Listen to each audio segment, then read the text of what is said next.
Is it important to consider the existence of an afterlife, or is this life all that we really need in order to make wise decisions? Let's examine a few different specific examples and see how our thought process may be different if we don't take an afterlife into consideration and only take this life into consideration, and vice versa if we take in the possibility of an afterlife. Let's take the example of cockroaches in your kitchen or any other vermin. If you don't consider an afterlife and you view these cockroaches as pests, undesirables to your existence, you may consider that you need to get rid of them, that they should be removed, killed, maybe get some pesticide, set some traps, some sticky papers, whatever. And you will try not to think about the suffering that a cockroach may experience when it gets stuck on the sticky paper pad traps, or if it dies from some sort of poison. We will not think about that. You will not think about that. You will make effort to ignore that. And you will simply consider that when the cockroaches are gone, you will have a clean kitchen, you will have a clean house, your health might be better, you won't have contaminated food, and that your life will simply be better without them. So that's case number one, where you don't consider the afterlife. Now, when you do consider the afterlife, then you consider the principle of as the fruit is, as the seed is, so the fruit shall be. And what is the seed? The seed is the mind, the mental condition that precedes any action. So before you take action, the seed is present. What is the mind of a person who kills cockroaches? It's usually disgust. It's usually aversion, hatred, maybe fear, peskiness, and ignorance, tendency towards ignorance. That means that is because you choose to ignore the pain and suffering of cockroaches being killed or poisoned. So you make the effort to be ignorant. So that is a karma of ignorance. You create the karma of ignorance. You make effort towards ignorance, to ignore. And you make actions based on fear, hatred, disgust, this sort of things. So in the case of an afterlife, these will be the forces that have a momentum. So let's say you're constantly killing vermin, pests, left and right on a daily basis, or occasionally, maybe depending on how much you do it, the more power it gets. Those seeds of hatred, disgust, those are the seeds that get powered. And then the afterlife, you will go to a place where those are the predominant features of life. Basically fear, hatred, delusion or ignorance, disgust, those sorts of things. So sounds like hell to me. So that's one example of how if you don't consider an afterlife, you may miss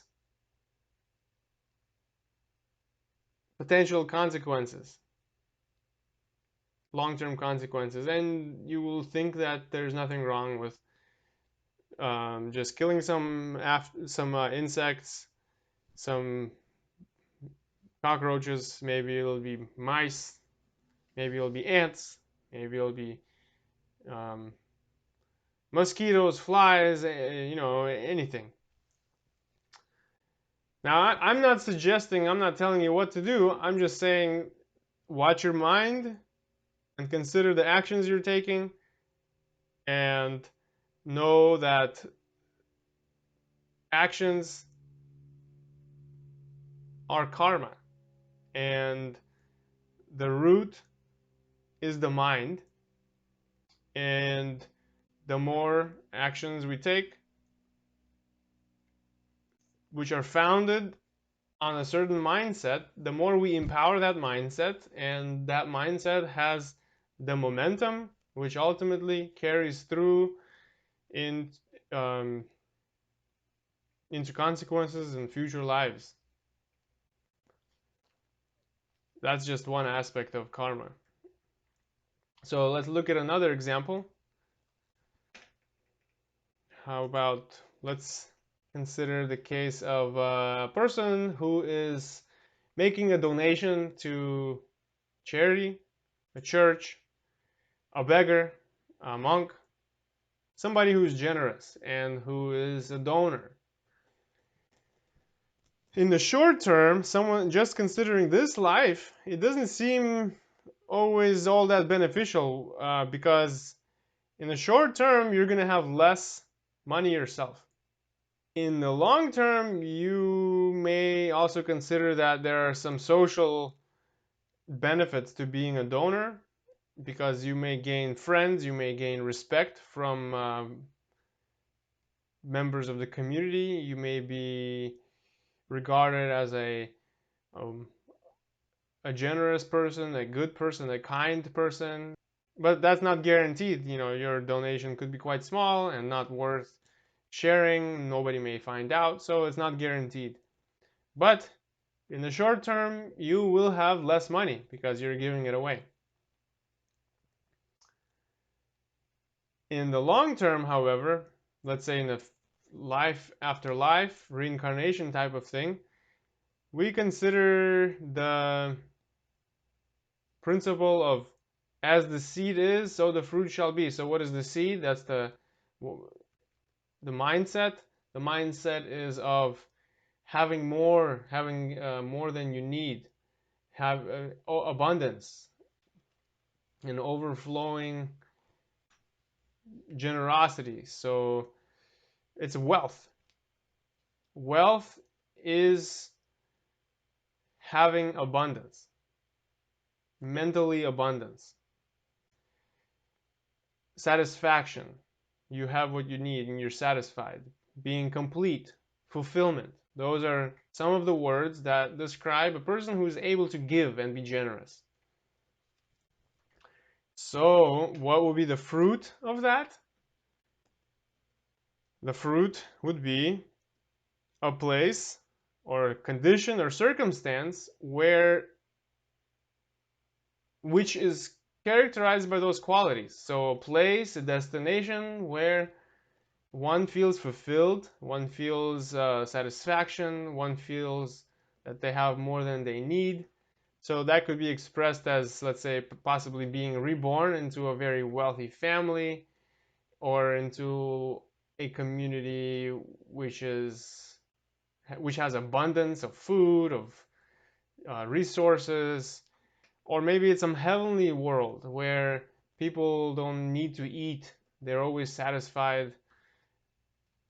Or maybe there's so much food that you never have hunger, and there's beautiful things everywhere, and basically the experience of fulfillment, the experience of abundance and satisfaction. So those are just two examples. There are many other examples which we could look at where from the perspective of only one life, you get a different idea of what the action actually is. versus if you consider a multi-lifespan existence, um, as evidenced by our example of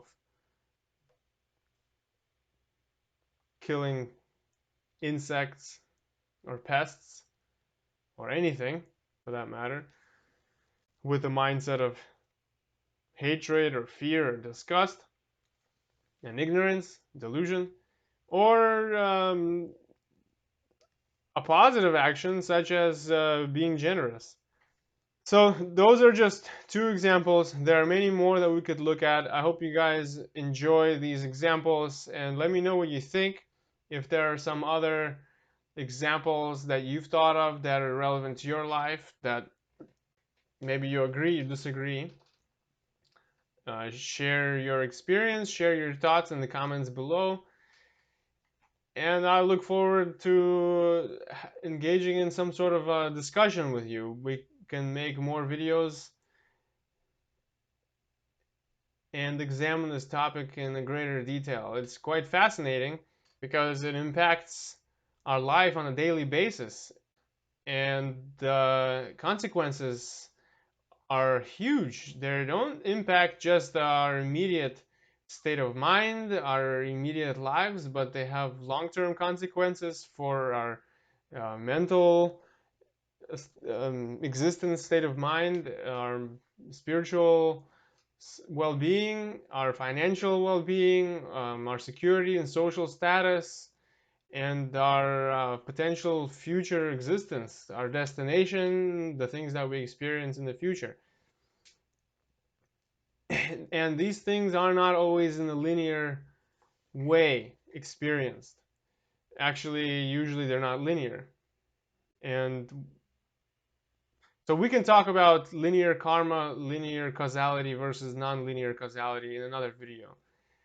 For now, I'll leave you with this, and I'll see you in the next video. Goodbye, guys.